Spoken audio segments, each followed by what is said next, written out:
Hello and welcome to study with job YouTube channel. इस वीडियो में हम लोग देखने वाले हैं एसएससी सीएचएसएल का 2023 में जितने भी एग्जाम हुए सभी एग्जाम के क्वेश्चंस को डिटेल डिस्कशन के साथ देखेंगे। जैसे ये जो एग्जाम हुआ था 2 अगस्त 2023 को शिफ्ट 1 की उस जो एग्जाम हुआ था सीएचएसएल का, बिल्कुल हम लोग उसमें ऑफिशियल पेपर लेंगे। आप लोगों के पास अगर पेपर होगा तो आप लोग उससे मिला लीजिएगा, बिल्कुल सेम टू सेम पेपर मिलेगा। ठीक है, तो हम लोग शिफ्ट 1 के जो 25 जीके जीएस के क्वेश्चन आते हैं उसको हम लोग बहुत डिटेल के साथ डिस्कशन करने वाले हैं। बहुत डिटेल के साथ डिस्कशन करेंगे, आपको बहुत अच्छा लगेगा क्लास। अगर आप अच्छा से पूरा कंसंट्रेशन होकर देखते हैं तो आपको बहुत मजा आने वाला है इस क्लास में। ठीक है, देखिए बहुत लगभग एक मंथ से चैनल पे एक भी वीडियो नहीं आ रहा था, थोड़ा सा जॉब को लेकर और स्टडी को लेकर बहुत सारा बिजी शेड्यूल हो गया था। तो हमने प्रॉपर जो मॉर्निंग का 4 से 6 है वो टाइम निकाला है आप लोग इस चैनल के लिए, तो हम वीडियो रिकॉर्ड करके अपलोड कर दिया करेंगे। और हम कोशिश कर रहे हैं कि रात को 10 बजे लाइव हैं, इसलिए यहाँ पे ये जो पेज ओपन किए हैं, अगर हम लाइव आते हैं तो उसके लिए जो है ये पेज हम एक्स्ट्रा छोड़ें ताकि हमारा यहाँ पे फोटो दिखे वीडियो अगर आएंगे तो। ठीक है, तो ये मेरा व्हाट्सअप नंबर है 9523 9955128211। इस पे आप मैसेज कर सकते हैं, कोई प्रॉब्लम होता है तो। और इस चैनल को सब्सक्राइब करके बेल आइकन को दबाइए। हाँ, अगर जो यहाँ पे क्विज हो रहा है, अगर जो यहाँ पे क्वेश्चन हो रहा है इसका आप क्विज देना चाहते हैं क्लास के बाद, तो वो भी आप उसके लिए आप टेलीग्राम चैनल को ज्वाइन कर लीजिए, वीडियो के डिस्क्रिप्शन में उसका लिंक मिल जाएगा। तो चलिए हम लोग क्वेश्चन नंबर 1 से स्टार्ट करते हैं। ठीक है, क्वेश्चन नंबर 1 बोल रहा है who was awarded the Nobel prize in physics in 1909 along with Karl Ferdinand Braun for the development of practical wireless telegraphy. निम्नलिखित में से किसे 1909 में व्यवहारिक बेतार के तार के विकास के लिए कार्ल फेर्डिनेंड ब्राउन के साथ भौतिकी में नोबेल पुरस्कार से सम्मानित किया गया है? तो किसे सम्मानित किया गया है? वह सम्मानित किया गया है गुलियम्बो मार्कोनी को। ऑप्शन डी राइट आंसर हो जाएगा। गुलियम्बो मार्कोनी को सम्मानित किया गया, ऑप्शन डी राइट आंसर हो जाएगा। किसके लिए? इन लोगों को फिजिक्स के क्षेत्र में नोबेल पुरस्कार दिया गया था। कब दिया गया था? यह दिया गया था 1909 में दिया गया था। ठीक है, तो जो नोबेल प्राइज है इसका शुरुआत सबसे पहले कब हुआ था? नोबेल प्राइज का शुरुआत हुआ था 1901 से। सबसे पहले 10 दिसंबर 1901 से शुरुआत हुआ था। और ये कितने क्षेत्र में दिया जाता है? नोबेल प्राइज 6 क्षेत्र में दिया जाता है। कौन कौन सा क्षेत्र है उसको देख लेते हैं। ठीक है, इस 6 क्षेत्र में दिया जाता है। एक है रसायन, ठीक है, रसायन के क्षेत्र में दिया जाता है। भौतिकी के क्षेत्र में दिया जाता है, ओके, भौतिकी के क्षेत्र में दिया जाता है। साहित्य के क्षेत्र में दिया जाता है, साहित्य के क्षेत्र में दिया जाता है। शांति के क्षेत्र में दिया जाता है। और फिर उसके बाद रसायन, भौतिकी, साहित्य, शांति और साहित्य शांति। फिर चिकित्सा के क्षेत्र में दिया जाता है। और कौन सा क्षेत्र हो गया? चिकित्सा का क्षेत्र हो गया। और अर्थशास्त्र के क्षेत्र में दिया जाता है। ठीक है, अर्थशास्त्र के क्षेत्र में दिया जाता है। टोटल 6 क्षेत्र में दिया जाता है, जिसमें से जो शांति का जो नोबेल पुरस्कार है वह नॉर्वे के एकेडमी के द्वारा दिया जाता है। बाकी जो 5 है वह स्वीडिश एकेडमी के द्वारा यह पुरस्कार दिया जाता है। ये सब इंपॉर्टेंट क्वेश्चन है, आप जरूर याद रखें, स्वीडिश एकेडमी के द्वारा दिया जाता है। ठीक है, तो 2024 में भी नोबेल पुरस्कार का वितरण हुआ है, तो सॉरी 2023 में, तो 2023 में किसे नोबेल पुरस्कार दिया गया? तो चलिए हम यहाँ पे 2023 वाला का देख लेते हैं। थोड़ा सा टेक्स्ट छोटा करके हमको लिखना पड़ेगा। अगर भौतिकी की देखें तो भौतिकी में 3 लोगों को दिया गया। पियरे ऑगस्टीन, ठीक है, पियरे ऑगस्टीन या शॉर्ट फॉर्म में पीए लिख देते हैं। ठीक है, एनी एनी ह्यूलियर, ठीक है, जो कि फ्रांस से संबंधित है। और फ्रैंक क्रॉन्स, किसका? फ्रैंक क्रॉन्स को दिया गया जो हंगरी से संबंधित है। इन लोगों को भौतिकी में दिया गया। क्यों दिया गया भौतिकी में? इलेक्ट्रॉन के जो गति है उसके लिए, इलेक्ट्रॉन की गतिशीलता बताने के लिए दिया गया था। ठीक है, वहीं हम लोग रसायन की बात करें तो रसायन में भी 3 लोगों को दिया गया। जी बावेंडी जो कि फ्रांस से थे, एकीमोक रशिया से थे, और ई ब्रस ए भी यूएसए थे। और इनको क्वांटम डॉट्स के लिए दिया गया रसायन के क्षेत्र में। ठीक है, आप ध्यान से सुन लीजिए, आपको याद हो जाएगा। उसके बाद साहित्य के क्षेत्र में किसको दिया गया? साहित्य के क्षेत्र में दिया गया जो है ओलावा कौस को जो नॉर्वे से संबंधित है, और इनको नाटक और गद्य के लिए दिया गया। शांति के क्षेत्र में किसे दिया गया? शांति के क्षेत्र में ईरान के जो है वह ईरान के एक नरगिस मोहम्मदी को दिया गया, जो कि ईरान से संबंधित है। नरगिस मोहम्मदी थोड़ा सा याद रखिए, क्योंकि ईरान भी अभी काफी न्यूज में था। और क्यों दिया गया? यहाँ पे महिलाओं के साथ जो उत्पीड़न हो रहा था उसको उजागर करने के लिए, उसके खिलाफ जो है वह कार्य करने के लिए इनको दिया गया था। ठीक है, शांति के क्षेत्र में। नेक्स्ट हम लोग देख लेते हैं नेक्स्ट पॉइंट। ठीक है, नेक्स्ट पॉइंट बोल रहे हैं चिकित्सा के क्षेत्र में किसको दिया गया? अगर चिकित्सा की बात करें तो चिकित्सा के क्षेत्र में दिया गया 3 लोगों को। इसको कैराटिनो कारिको को दिया गया। ठीक है, ई विसमैन को दिया गया जो कि यूएसए से है। तो 2 लोगों को दिया गया। और क्यों दिया गया? इनको दिया गया कोविड-19 के mRNA वैक्सीन बनाने के लिए इनको दिया गया है। ठीक है, अर्थशास्त्र के क्षेत्र में नोबेल पुरस्कार किसे दिया गया 2024 में? अर्थशास्त्र के क्षेत्र में दिया गया है किसे? तो अर्थशास्त्र के क्षेत्र में दिया गया है क्लाउडिया गोल्डिन को। क्लाउडिया गोल्डिन जो कि यूएसए से संबंधित है और महिलाओं के श्रम बजट के लिए दिया गया है। अब हम लोग थोड़ा सा बात कर लेते हैं भारत में किसे किसे नोबेल पुरस्कार मिल चुका है। भारत में अगर बात करें तो भारत में 1913 में किसे मिला था? रविंद्रनाथ टैगोर को मिला था। फिर 1930 में मिला था सीवी रमन को। 1966 में मिला था हरगोविंद खुराना को, ठीक है। फिर 1979 में मिला था मदर टेरेसा को। फिर 1983 में मिला था सुब्रमण्यम चंद्रशेखर को। 1998 में अमर्त्य सेन को मिला था। 2001 में जो है वह वीए नेपाल को मिला था। फिर 2009 में वेंकट रमन रामकृष्णन को मिला था। फिर 2009 में इन्हें मिला था। फिर 2014 में मिला था किसे? कैलाश सत्यार्थी को। और 2019 में मिला था हम अभिजीत बनर्जी को, जो कि अर्थशास्त्र से संबंधित है।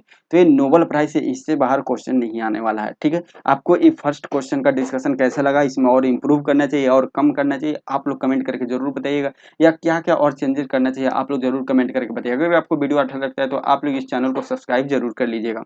नेक्स्ट क्वेश्चन देख लेते हैं। नेक्स्ट क्वेश्चन है, Pandit Shivshankar Sharma is remembered for his mystery in playing dash. मतलब पंडित शिव कुमार शर्मा जो है, यहाँ पे माफ कीजिएगा, शिव कुमार शर्मा है। शिव कुमार शर्मा को डैश बजाने में उनकी महारत के लिए याद किया जाता है। तो वह क्या बजाते थे? शिव कुमार शर्मा जो है वह संतूर वादक थे। ऑप्शन डी राइट आंसर, जो संतूर बजाते थे। संतूर बजाने में एक और नाम पे याद रखिएगा, भजन सुपारी। कौन? भजन सुपारी। बस यही दो नाम आता है एग्जाम में, एक भजन सुपारी और एक शिव कुमार शर्मा संतूर बजाने में, ठीक है। अगर हम लोग बात करें तबला बजाने में, तो तबला बजाने में आप नाम याद रखिएगा, आला खां, अलार खां खां। देखिए ऐसे लिखाएगा, अलार का खा, अलार का खा फिर खां, ठीक है। ये नाम याद रखिएगा। तबला बजाने में एक और नाम याद रखिएगा, जाकिर हुसैन। क्या याद रखिएगा? जाकिर हुसैन। ये बहुत ही इंपॉर्टेंट है, यहाँ पे हम स्टार लगा देते हैं। जाकिर हुसैन का नाम याद रखिएगा। जाकिर हुसैन को 1988 में पद्मश्री दिया गया था। 1988 में क्या दिया गया? पद्मश्री दिया गया था जाकिर हुसैन को 1988 में। और 2002 में इनको पद्म भूषण दिया गया था जाकिर हुसैन को। तो ये नाम जरूर याद रखिएगा। जाकिर हुसैन जो है तबला वादक है, इंपॉर्टेंट है। अभी हाल ही में एसएससी के 2 एग्जाम में आ चुका है। 2 और नाम याद रखिएगा, किशन महाराज और सुखविंदर सिंह, ये भी तबला वादक थे, ठीक है। हम लोग बात करें यहाँ पे एक सितार वादक की। सितार वादक की बात करें तो इनसे संबंधित एक बहुत फेमस नाम है पंडित रविशंकर। कौन सा नाम है? पंडित रविशंकर प्रसाद, ठीक है। इनका एक आत्मकथा है जिसका नाम है my life my music. My life my music, याद रखिएगा। पंडित रविशंकर जो है वह इनसे संबंधित है। और पंडित रविशंकर जी जो है, इनको भारत रत्न 1999 में भारत रत्न दिया गया था। क्या दिया गया था? 1999 में भारत रत्न इनको दिया गया था पंडित रविशंकर जी को। पद्म विभूषण 1981 में दिया गया था। केवल विभूषण लिख देते हैं, बाकी आप समझ जाइएगा पद्म विभूषण की बात हो रहा है। फिर यहाँ पे इनको 1967 में पद्म भूषण दिया गया था। क्या दिया गया था? पद्म भूषण दिया गया था। सितार वादक से और नाम याद रखिएगा, बिलायत खां, ठीक है, और उमाशंकर मिश्र, ये नाम आप याद रखिएगा। एक फेमस आता है शहनाई वादक, ठीक है। तो शहनाई वादक में बिस्मिल्लाह खां सबको पता है, ठीक है। लेकिन हम एक नाम बताते हैं, बागेश्वरी कमल। बागेश्वरी कमल आप याद रखिएगा। ये क्यों बता रहे हैं, क्यों इंपॉर्टेंट है? तो बागेश्वरी जो कमल है इकलौती महिला है। कौन है? इकलौती महिला है शहनाई वादक में, इसलिए यह इंपॉर्टेंट हो जाता है, याद रखिएगा। नेक्स्ट क्वेश्चन हम लोग देख लेते हैं। बैंकिंग एजेंट के रूप में नियुक्त महिला SHG सदस्य को डैश कहा जाता है। Women SHG member appointed as a banking agent is called dash. यानी जो स्वयं सहायता समूह आप लोग गांव में सुने होंगे, स्वयं सहायता समूह, ठीक है। स्वयं सहायता समूह के बारे में आप लोग जानते होंगे। तो जो बैंकों के द्वारा चलाया जाता है, तो इसमें दो होते हैं। एक महिला होती है, महिला का भी एक ग्रुप होता है, और पुरुष का भी ग्रुप होता है। किसका? महिला और पुरुष दोनों का ग्रुप होता है। तो जो महिला का ग्रुप होता है उसको बोला जाता है बैंक सखी। क्या बोला जाता है? बैंक सखी बोला जाता है, जो महिला का ग्रुप होता है। और जो पुरुष का ग्रुप होता है उसको क्या बोला जाता है? उसको बोला जाता है बैंक मित्र बोला जाता है, ठीक है। तो यहाँ पे महिला से संबंधित पूछ रहा है तो बैंक सखी ऑप्शन सी राइट आंसर हो जाएगा। पुरुष से पूछता तो बैंक मित्र इसका राइट आंसर होता, ठीक है। यहाँ पे बैंक की बात की जा रही है तो हम लोग बैंक से संबंधित कुछ और फैक्ट जान लेते हैं। जैसे बैंकों का बैंक किसे कहा जाता है? आरबीआई को कहा जाता है। किसे कहा जाता है? आरबीआई। आरबीआई अपना स्थापना दिवस 1 अप्रैल को मनाता है। कब मनाता है? 1 अप्रैल को। और इसका राष्ट्रीयकरण कब किया गया था? 1949 में इसका राष्ट्रीयकरण किया गया था आरबीआई बैंक का, ठीक है। इसका राष्ट्रीय आरबीआई के जो वर्तमान में गवर्नर कौन है, शक्तिकांत दास इसके वर्तमान में गवर्नर है, ठीक है, शक्तिकांत दास।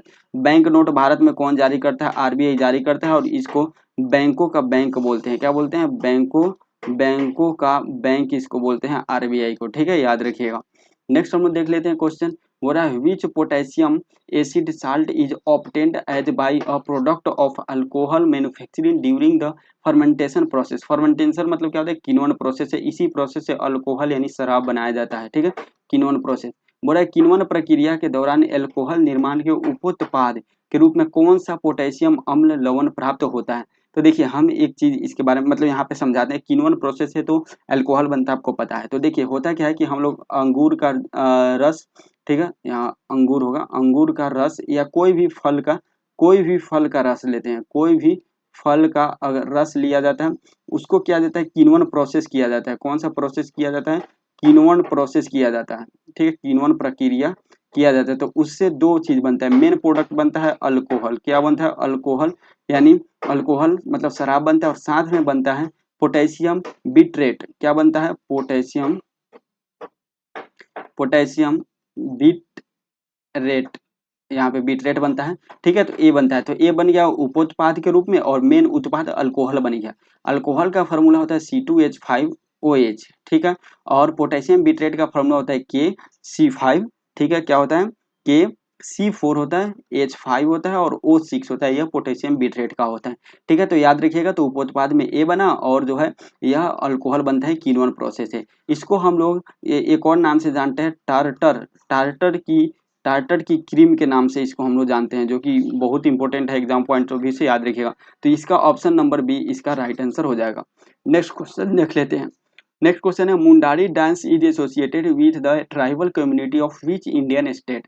जो मुंडारी नृत्य है किस भारतीय राज्य के आदिवासी समुदाय से संबंधित है, यह किस आदिवासी समुदाय से संबंधित है, तो यह झारखंड से संबंधित है, ऑप्शन डी राइट आंसर हो जाएगा, ठीक है। झारखंड सरहुल त्योहार कहाँ मनाया जाता है, झारखंड में मनाया जाता है। झारखंड का कैपिटल कहाँ है, रांची है, झारखंड का कैपिटल रांची है। अगर झारखंड के सीएम की बात करें तो सीएम यहाँ पे कौन है, जो झारखंड के सीएम कौन है, सीएम है चंपई सोरेन, कौन है, चंपई सोरेन यहाँ के सीएम है, ठीक है। और गवर्नर की बात करें तो यहाँ के गवर्नर है सीपी राधाकृष्णन यहाँ के गवर्नर है। यहाँ पे लोकसभा की सीट की बात की जाए तो 14 है, और राज्यसभा की सीट की बात की जाए तो यहाँ पे 6 राज्यसभा का सीट है। अगर यहाँ पे झारखंड की जो खुद का राजकीय पशु की बात की जाए तो राजकीय पशु यहाँ पे जो है वह भारतीय हाथी है। कौन सा, भारतीय हाथी यहाँ का राजकीय पशु है, ठीक है। जो साल का वृक्ष है यहाँ पे राजकीय वृक्ष है इन लोगों का, ठीक है। कोयल यहाँ पे राष्ट्रीय पक्षी है, क्या है, कोयल राष्ट्रीय पक्षी है। जो झारखंड में एक फेमस टेम्पल है बैद्यनाथ टेम्पल, जो एग्जाम में आता है, कहाँ पे है, बैद्यनाथ टेम्पल जो है वह 12 ज्योतिर्लिंग के अंतर्गत आता है। तो यह बैद्यनाथ टेम्पल यहीं पे स्थित है, याद रखिएगा, ठीक है। और पारसनाथ पहाड़ी भी एग्जाम में आता है, पारसनाथ पहाड़ी भी झारखंड में ही स्थित है, पारसनाथ पहाड़ी, ये भी याद रखिएगा, ठीक है। और झारखंड की स्थापना, झारखंड जो है वह बिहार से अलग कब हुआ था, 15 नवंबर, कब हुआ था, 15 नवंबर 2000 ईस्वी को बिहार से अलग हुआ था झारखंड, ठीक है। तो इतना फैक्ट आप याद रखिएगा झारखंड से संबंधित।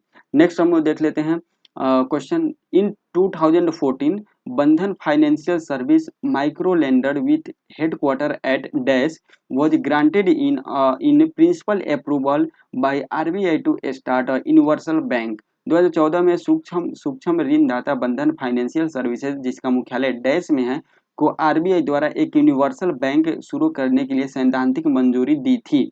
वह इसका मुख्यालय कहाँ है, यानी आपसे पूछा जो बंधन फाइनेंशियल सर्विसेज जो बैंक है इसका हेडक्वार्टर कहाँ है, बंधन फाइनेंशियल सर्विसेज का हेडक्वार्टर कहाँ स्थित है, कोलकाता में स्थित है, ऑप्शन ए राइट आंसर हो जाएगा। देखिए जो बैंक अगर लगातार 5 साल तक जो है वह, क्योंकि देखिए ये न्यूज में है, यूनिवर्सल भी न्यूज में वर्तमान है, क्योंकि 29 अप्रैल को हाल ही में 29 अप्रैल को आरबीआई ने इसके लेकर एक गाइडलाइन जारी किया जिसमें बताया कि कोई भी जो है कंपनी, कोई भी बैंक 5 साल तक लगातार 5 साल तक अगर प्रॉफिट और पॉजिटिव व्यू दिखाती है, पॉजिटिव चीज दिखाती है, यानी उसका जो इम्प्लॉय होना चाहिए सेटिस्फेक्शन वो पॉजिटिव होना चाहिए, overall satisfaction, growth satisfaction, overall profit सब चीज सेटिस्फेक्शन पॉजिटिव होना चाहिए 5 साल तक, और वो जो कंपनी है वह 10,000 करोड़, कितना, 10,000 करोड़ का जो है वह प्रीवियस क्वार्टर कंप्लीट कर लेना मतलब प्रीवियस क्वार्टर का जो उसका लेन देन होना चाहिए पूरा टोटल, तो वो 10,000 करोड़ का होना चाहिए। तो इसको यूनिवर्सल बैंक की दर्जा दे दिया जाता है, आरबीआई के द्वारा दिया जाता है।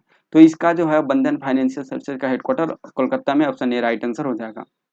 नेक्स्ट है, what is the width of the court of double width of the court for double match in lawn tennis. Lawn tennis में जोड़ी में खेले जाने वाले मुकाबलों के लिए कोर्ट की चौड़ाई कितनी होती है? इसमें कोर्ट की चौड़ाई होती है 36 feet, option B right answer. कितनी होती है? 36 फीट होती है, ऑप्शन बी यहाँ पे राइट आंसर हो जाएगा। ठीक है, चलिए नेक्स्ट हम लोग देख लेते हैं। नेक्स्ट क्वेश्चन है, मैच द फॉलोइंग स्टेटमेंट। यहाँ पे आपको स्टेटमेंट का मिलान करना है। तो यहाँ पे बोल रहा है चंपकुलम नौका दौड़। चंपकुलम नौका दौड़ जो कहाँ होता है? ये केरल में होता है। कहाँ पे होता है? केरल में होता है। यानी ए का क्या हो जाएगा? 4 हो जाएगा। ए का 4 यहाँ पे है, बिल्कुल ठीक है, 2 ऑप्शन में है। ओके, सोमनाथ मेला। सोमनाथ से मंदिर आपको पता चल रहा है, सोमनाथ टेम्पल है, तो सोमनाथ टेम्पल के आसपास लगता होगा। ये कहाँ है? गुजरात में। बी का 1 हो जाएगा। बी का 1 कहाँ है? यहाँ है। ठीक है, सूरज कुंड मेला। आपको सूरज कुंड मेला आपको पता है कहाँ लगता है? हरियाणा में लगता है, तो सी का 2 हो जाएगा। सी का 2 हो जाएगा। डी बानेश्वर मेला। बानेश्वर मेला कहाँ लगता है? बानेश्वर मेला राजस्थान में लगता है, और यह डी का 3 हो जाएगा। डी का 3 यहाँ पे, तो ऑप्शन सी राइट आंसर हो जाएगा। अगर हम लोग बात करें गुजरात की, ठीक है, तो गुजरात की बात करें तो सर्वाधिक जो है वह तटीय रेखा, सर्वाधिक तटीय रेखा किसका है? गुजरात का। सर्वाधिक तटीय रेखा गुजरात का है। कच्छ का रण, ठीक है, यह कहाँ है? कच्छ का रण गुजरात में स्थित है। गिर राष्ट्रीय नेशनल पार्क कहाँ स्थित है? गुजरात में ही स्थित है। ठीक है, गिर नेशनल पार्क जो है कहाँ स्थित है? वह गुजरात में ही स्थित है। सोमनाथ मंदिर कहाँ स्थित है? गुजरात में स्थित है। सबरीमाला जो है, माफ कीजिएगा, सबरीमाला नहीं, साबरमती आश्रम। साबरमती आश्रम कहाँ है? गुजरात में ही स्थित है। स्टैचू ऑफ यूनिटी कहाँ स्थित है? यही गुजरात में ही स्थित है। ओके, गुजरात का ही एक शहर है सूरत, जिसको हम लोग बोलते हैं डायमंड सिटी ऑफ इंडिया, और ये सूरत में ही दुनिया का सबसे बड़ा ये ऑफिस बनाया गया। वर्ल्ड लार्जेस्ट ऑफिस यहाँ पे बनाया गया है। कहाँ पे? सूरत में ही। ठीक है, जो किसको बीट किया है? पेंटागन। पेंटागन कहाँ है? पेंटागन जो है वह यूएसए आर्मी का हेडक्वार्टर, यूएसए आर्मी का जो ऑफिस है, यह अब तक दुनिया का सबसे बड़ा ऑफिस था पेंटागन। लेकिन इसको जो जो सूरत का जो है, सूरत में बनाया गया वर्ल्ड लार्जेस्ट ऑफिस जो है वह इसको बीट कर दिया है। ठीक है, तो अब दुनिया का सबसे बड़ा ऑफिस कहाँ हो गया? सूरत में हो गया है। नेक्स्ट हम लोग बात करें यहाँ पे, ठीक है, नेक्स्ट अगर हम लोग बात करें यहाँ पे कौन सा राज्य, हरियाणा की बात करें, तो हरियाणा में अभी हाल ही में एक न्यूज आया, हरियाणा के गोरखपुर में, हरियाणा में ही गोरखपुर न्यूक्लियर पावर प्लांट स्थापित किया जा रहा है, जो उत्तर भारत का दूसरा होगा। और जो है पहला कहाँ है उत्तर भारत का? उत्तर प्रदेश में। जिसका नाम क्या है आप लोग कमेंट करके जरूर बताइए, क्योंकि बहुत फेमस नाम है। ठीक है, तो ये हरियाणा में है। उसका राजस्थान में, राजाओं का राज्य किसे बोला जाता है? राजस्थान को बोला जाता है राजाओं का राज्य। ठीक है, थार रेगिस्तान यही राजस्थान में स्थित है। अगर हम लोग बात करें केरल की, तो केरल में जो है वह स्वयं ईश्वर का देश माना जाता है केरल को। ठीक है, और साक्षरता दर में महिला और पुरुष दोनों में जो है वह फर्स्ट नंबर पे है केरल। नेक्स्ट हम लोग बात करते हैं, mid latitude deserts are found between 35 and dash in north and south which are polar of sub tropical high pressure area. मध्य अक्षांश रेगिस्तान BW के 35 डिग्री और डैश उत्तर और दक्षिण के बीच पाए जाते हैं, जो उपोष्ण कटिबंधीय उच्च दाब वाले क्षेत्रों की ध्रुव की ओर है। जैसे देखिए, ये जो है हमारा पृथ्वी है, आपको पता है इसके बीच में कहा जाता है, बीच से विषुवत रेखा जाता है जो 0 डिग्री पे होता है। ऊपर कर्क रेखा होता है, ठीक है, जो 23.5 डिग्री से जाता है। नीचे होता है मकर रेखा, ये होता है। ठीक है, उसके बाद देखिए यहाँ पे होता है मध्य अक्षांश, क्या होता है यहाँ पे होता है, इसके जस्ट ऊपर मध्य अक्षांश होता है, जो ऊपर 35 डिग्री 30 से 35 के बीच होता है, और नीचे जो होता है वह 60 डिग्री के आसपास होता है नीचे। तो ये जो क्षेत्र होता है, ये होता है, यह कौन कौन सा क्षेत्र होता है? यह मध्य अक्षांश क्षेत्र होता है। तो इस पे कौन कौन सा रेगिस्तान स्थित है, ये आपको बताना है। तो ठीक है, नीचे 60 से लेकर 35 तक तो यहाँ पे है, ऑप्शन बी राइट आंसर हो जाएगा। लेकिन यहाँ पे रेगिस्तान पूछ रहा है, ठीक है, तो ये कुछ रेगिस्तान का नाम याद रखिएगा, 2 रेगिस्तान का नाम याद रखिए। एक गोबी मरुस्थल जो कि मंगोलिया में स्थित है, मंगोलिया चीन के बॉर्डर पे स्थित है। और एक आपको याद रखना है मोजोवर रेगिस्तान, जो यूएसए में स्थित है। मोजोवर रेगिस्तान जो है यूएसए में स्थित है। ये जो 2 रेगिस्तान है ये मध्य अक्षांश पे स्थित है। और यहाँ पे मध्य अक्षांश रेगिस्तान कहाँ से कहाँ तक जो है वह वो पूछ रहा है, तो उत्तर में कहाँ पे पड़ेगा? उत्तरी ध्रुव में 35 डिग्री, और दक्षिणी ध्रुव में जो है वह 60 डिग्री के आसपास इसका हो जाएगा। ठीक है, तो ऑप्शन बी यहाँ पे राइट आंसर होगा। नेक्स्ट है पंच हाँ, नेक्स्ट है Panchpatmali deposit in Koraput district are the deposits of which of the following minerals. यानी कोरापुट जिले में पंचपटमाली भंडार निम्नलिखित में से किस खनिज का भंडार है? देखिए ओडिशा में एक जगह है, ओडिशा में एक जिला पड़ता है जिसका नाम है कोरापुट जिला, और इसी कोरापुट जिले में पंचपटमाली, इसी कोरापुट जिले में पंचपटमाली भंडार है, जो क्या चीज का भंडार है?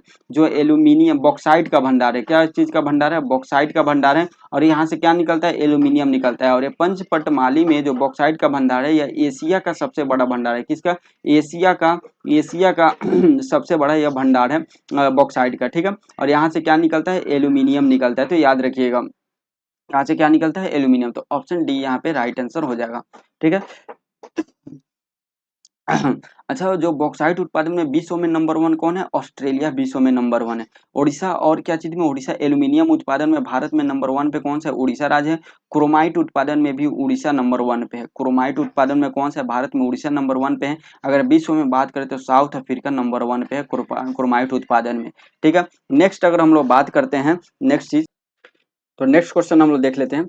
बोल रहा है which of the following Anglo Maratha wars resulted in merging the Peshwa territory with the Bombay presidency, ठीक है। जो पेशवा टेरिटरी है, पेशवा हुआ होगा, पेशवा टेरिटरी को किस आंग्ल मराठा युद्ध में जो है वह बॉम्बे प्रेसिडेंसी में मिला लिया गया था, ये आपको यहाँ पे बता रहे हैं, ठीक है। तो सबसे पहले हम पेन का कलर चेंज कर लेते हैं, ठीक है। तो वो है निम्नलिखित में से किस आंग्ल मराठा युद्ध के परिणाम स्वरूप पेशवाओं के प्रांत का बम्बई प्रेसिडेंसी में विलय हो गया? तो देखिए 3 आंग्ल मराठा युद्ध हुआ था। कितने आंग्ल मराठा युद्ध हुआ था? 3 आंग्ल मराठा युद्ध हुआ था, और तीनों को हम लोग देख लेते हैं, ठीक है। फर्स्ट नंबर अगर हम लोग देखते हैं, फर्स्ट आंग्ल मराठा युद्ध जो हुआ था आपको 1775 से लेकर 1782 ईस्वी तक हुआ था। 1775 से लेकर 1782 ईस्वी तक हुआ था, और यह सालाबाई की संधि से यह समाप्त हुआ था। सालाबाई की संधि से समाप्त हुआ था, ठीक है। ये जो हुआ था यह फर्स्ट हुआ था वारेन हेस्टिंग, किसके? Warren Hastings, Warren Hastings versus Madhavrao द्वितीय, किसके? माधव हेस्टिंग वर्सेस माधवराव द्वितीय के बीच हुआ था। सेकेंड आंग्ल मराठा युद्ध जो हुआ था यह हुआ था 1803 से लेकर 1805 के बीच, और लगभग इसमें 3 संधि हुआ था जो कि इंपॉर्टेंट नहीं है, लेकिन एक किसके किसके बीच हुआ था? वेलेजली वर्सेस बाजीराव द्वितीय के बीच हुआ था। वेलेजली और बाजीराव सेकेंड के बीच हुआ था। और थर्ड जो आंग्ल मराठा युद्ध हुआ था यह हुआ था 1817 से लेकर 1819 के बीच, या 19 तक हुआ था। और इसमें ये भी हुआ था हेस्टिंग्स वर्सेस बाजीराव द्वितीय, किसके? बाजीराव सेकंड के बीच हुआ था। और ये पूना संधि से समाप्त हुआ था। इसी को मंदसौर की संधि के नाम से जानते हैं, मंदसौर की संधि से नाम से जानते हैं। और तीसरा जो है, तीसरा आंग्ल मराठा युद्ध में क्या हुआ था? जो पेशवा का प्रांत था वह पेशवा प्रांत किस में मिल गया? बम्बई प्रेसिडेंसी में मिल गया। तो ऑप्शन बी यहाँ पे राइट आंसर हो जाएगा। नेक्स्ट है which of this is the correct reason for a good to be identify as a final good? किसी वस्तु को अंतिम वस्तु के रूप में पहचाने जाने के लिए इनमें से कौन सा सही कारण है? इनमें से कौन सा सही कारण होगा ये आपको बताना है। इसमें सही कारण हो जाएगा कि अगर कोई वस्तु जो है उसको अंतिम वस्तु के रूप में पहचाने जाने के लिए जो सही कारण होगा वह यह होगा कि इसे किसी निर्माता द्वारा आगे संशोधित नहीं किया गया हो, ठीक है। यानी कोई भी निर्माता जो है वह किसी वस्तु को आगे फिर से उसमें कोई चेंजेस नहीं करे, कोई संशोधित नहीं करे, तभी तो माना जाएगा कि ये जो वस्तु है यह अंतिम वस्तु है, अंतिम रूप से जो है वो पहचान की जाने वाली वस्तु है। तो ऑप्शन डी राइट आंसर हो जाएगा। It is not proceed further bye a producer, ठीक है। तो ऑप्शन डी राइट आंसर हो जाएगा। नेक्स्ट है द लॉफ्टी गेट्स, ठीक है। कौन सा? The lofty gates erected in the courtyard of the temple or in South India were called? दक्षिण भारत में मंदिरों के प्रांगण में बनाए गए ऊंचे द्वारों को डैश कहा जाता था। देखिए दक्षिण भारत के मंदिर में जो होता था पहले जो ऊंचे ऊंचे गेट होते हैं, ठीक है, गेट होते हैं, उसके बाद जो होता है एक मंडप होता है, मंडप के बाद जो होता है वह गर्भगृह होता है, और विमान वगैरह ये सब होता है इसी में, ठीक है। ये मंदिर होता है, तो ये होता है मंडप, ये और ये होता है, यह होता है कि ये क्या होता है? ये मंडप होता है, और ये होता है गोपुरम। जो बड़े बड़े गेट होता है वो गोपुरम बोलते हैं, या मंडप होता है, ये जो होता है इसको विमान बोलते हैं, ठीक है। ये सब होता है, तो गोपुरम जो बड़े बड़े गेट होता है वो गोपुरम कहा जाता है उसको। ऑप्शन डी राइट आंसर हो जाएगा। जो है वो दक्षिण भारत के मंदिरों में, ऑप्शन डी राइट आंसर हो जाएगा। नेक्स्ट है which of the following crops is only genetically modified crop approved for commercial cultivation in India. निम्नलिखित में से कौन सी फसल भारत में व्यावसायिक खेती के लिए स्वीकृत एकमात्र आनुवांशिक रूपांतरित फसल है? यानी एकमात्र वह कौन सा फसल है जो भारत में रूपांतरित किया हुआ है लेकिन उसको उगाने की अनुमति भारत सरकार के द्वारा दी गई है, ये आपको बताना है। तो वह है BT cotton. Option C right answer हो जाएगा। बीटी कॉटन को रूपांतरित किया गया। और क्यों रूपांतरित किया गया? क्योंकि देखिए कॉटन जो होता है उसको कपास बोलते हैं हिंदी में। तो कपास को नुकसान करने के लिए एक कीट होता है जिसका नाम है बॉल वर्म। क्या नाम है इसका? बॉल वर्म इसका नाम है। तो इसी को मारने के लिए, ताकि वह जो है वह ये कॉटन जो है इसका असर नहीं पड़े, इसको खत्म कर सके, इसी को जो कॉटन है उसको रूपांतरित किया गया। और जो रूपांतरित कॉटन है उसका नाम है BT cotton. Option C right answer हो जाएगा। और इसको सबसे पहले 2002 में 6 राज्यों में इसको उगाने की जो है वह अनुमति दी गई थी।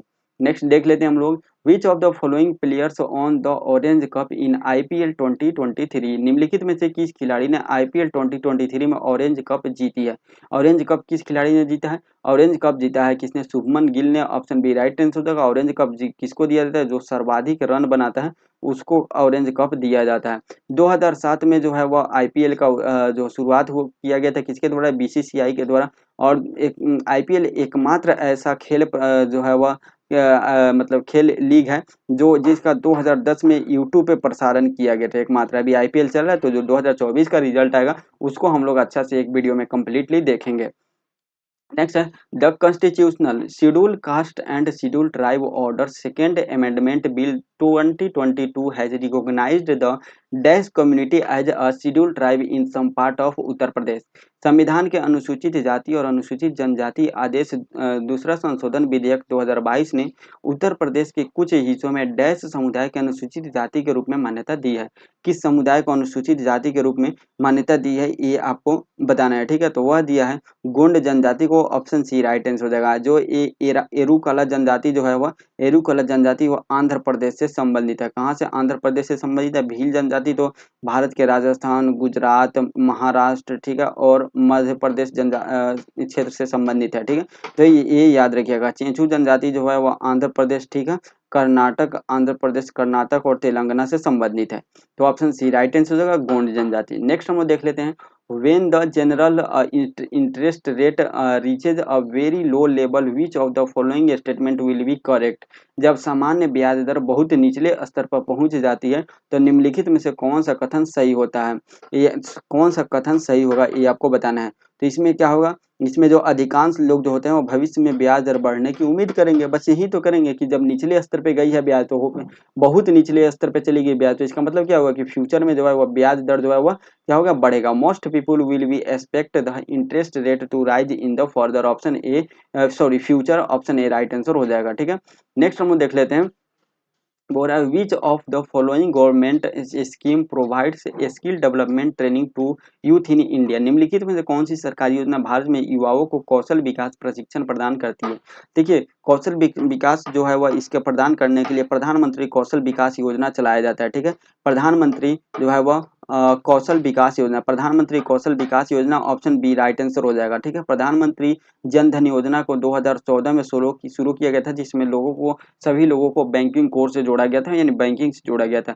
पंडित दीनदयाल जो पंडित दीन यहाँ पे नहीं है, दीनदयाल अंत्योदय योजना को 1999 में शुरू किया गया था, लेकिन 2011 में इसका नाम बदल के कर दिया गया था राष्ट्रीय ग्रामीण आजीविका मिशन। क्या कर दिया गया था? राष्ट्रीय ग्रामीण आजीविका मिशन। प्रधानमंत्री गरीब कल्याण अन्न योजना, प्रधानमंत्री गरीब कल्याण जो अन्न योजना है इसको 2020 में शुरू किया गया था कोविड के समय।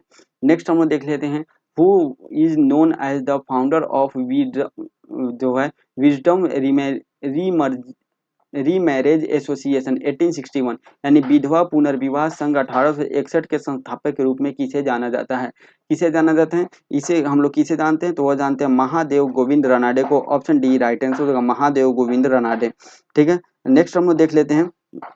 Next question, which state in India has the highest number of aluminium smelting plants? Bharat के किस राज्य में एल्यूमिनियम प्रगलन संयंत्रों की संख्या सबसे अधिक है? तो अभी हम लोग देखिए सबसे अधिक एल्यूमिनियम कहाँ निकलता है? सबसे अधिक एल्यूमिनियम उड़ीसा में निकलता है। तो फिक्स है, सबसे अधिक जो है वो एल्यूमिनियम प्रगलन संयंत्र कहाँ है? उड़ीसा में है। देखिए जहाँ जो चीज माइनिंग वाला मिनरल जो जहाँ निकलता है उसका कारखाना अधिकतर वही निकलता है देखा जाता है। जैसे झारखंड में है, झारखंड में लौह इस्पात केंद्र टाटा वाला है। कहाँ पे? क्योंकि यहाँ पे लौह अयस्क का क्षेत्र है झारखंड में, वैसे ही उड़ीसा में एल्यूमिनियम जो है वह निकलता है, इसलिए यहाँ पे एल्यूमिनियम के फेमस सबसे अधिक जो है वह एल्यूमिनियम प्रगलन संयंत्र है। और वह कौन कौन सा है, जैसे फेमस नाम है नालको, नालको यहीं पे स्थित है, हिंडाल्को नाम, नालको हिंडाल्को, ठीक है, जिंदल जिंदल एल्यूमिनियम लिमिटेड, ठीक है, और वेदांता एल्यूमिनियम लिमिटेड, ये सब यहीं पे स्थित है, ठीक है, तो याद रखिएगा।